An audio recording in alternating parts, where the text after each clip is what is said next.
Right now, the sentiment around education is notably negative, sitting at -0.06, with a significant momentum drop of -0.35 in just 24 hours.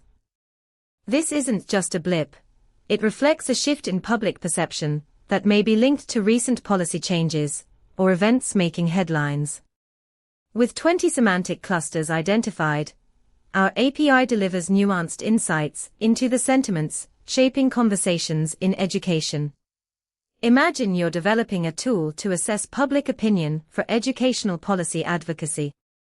You could leverage this API to track sentiment changes over time, helping stakeholders understand how specific events impact public perception. For more details on how to integrate this into your application, visit pulsebit.lojenterprise.com/docs.